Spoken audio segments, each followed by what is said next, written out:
KROQ Almost Acoustic Christmas 2016.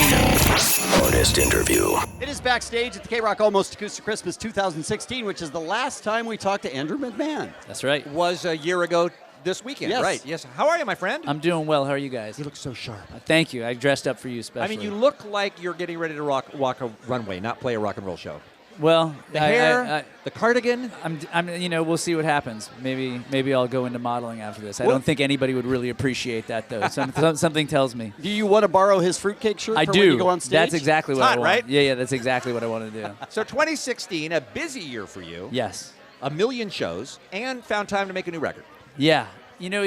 Sort of as soon as I turned in the last record, I said, I didn't want to do what I've done in the past, which is, tour it, then come home and have to, retrain my brain to get back in that writing mode. So I, basically on every break, I would write. And I continued to do that until finally sort of the years sort of mellowed out a little bit, and I started making my way out to New York, probably about, last year around this time, and then I've been, in between tour dates, been back in the city working on the record. I mentioned to you off the air right as you sat down, Andrew, that there's a lot of New York references in your songs, Yeah. including Fire Escape, the song that we're playing Yeah. now on KROQ. There's a reference. Yeah. That's unusual to name check a city so often. What's up? Yeah. Well, I sort of have always done that as it relates to California.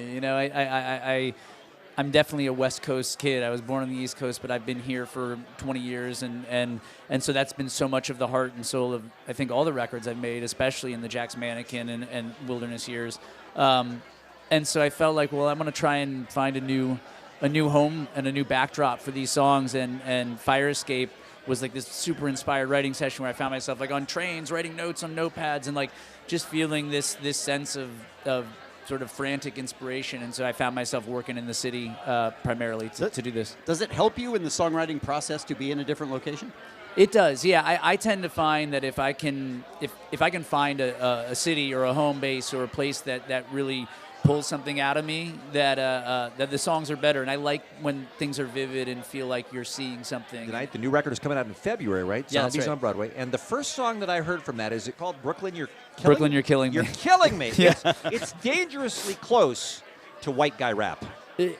I like to think of it as spoken word. I couldn't rap if you paid me. Yeah. But that's how I perceive it. But I'm nervous now that you've said that. Well, look, it works for Beck. It works for a lot of guys. A lot of guys can pull it off, We're gonna find out. I think we're opening with it tonight, so we'll see how it goes. A lot more can't. Yeah, well, that's true also.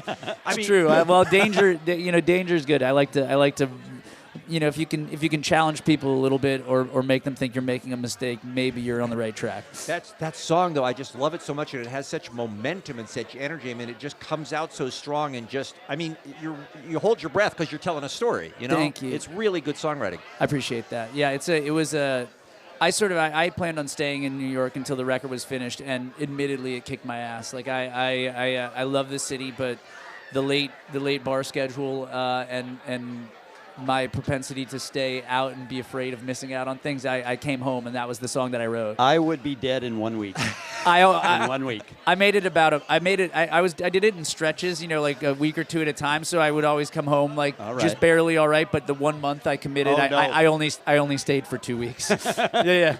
Kevin and I always talk about this because whenever we go to New York, and especially when he goes, it's a 24-hour city, and you can go out and do anything at 3 in the morning. When you come back to Los Angeles, you have the same reaction Kevin does, which is, man, this place really shuts down by 10 p.m.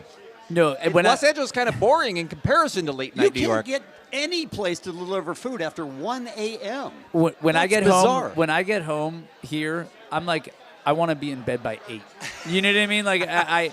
The rest of my life is so late night, and it's so go that I get home and I'm I just want to cash it in and watch. Yep. I'm an old man at home, and I'm proud of it. Yeah, absolutely. That's because you spend all that time at the tunnel in New York just dancing until 5 a.m. Yeah. I mean, right? look, there's still a part of me that. Well, we're so happy to have you back this year, and you're so happy to be going on early because you can make it home by 8:30 or 9 o'clock tonight if you work it right. No, truthfully, I'm so happy to be on early and get to see so many amazing What a night acts. tonight, I mean, right? I grew up on, look, I love Bastille because they're one of my favorite new bands, but to be on a stage with Green Day and Beck, I mean, and Weezer. You know, I get to spend the summer touring with Weezer. Yeah. I mean, these are the guys who, like, their records were the records I was listening to when I started writing music and playing in bands, and so to be on a stage for KROQ at an Acoustic Christmas, like, it's amazing. Can you be laid back when you're hanging out with them? Or No, is it always a little bit of...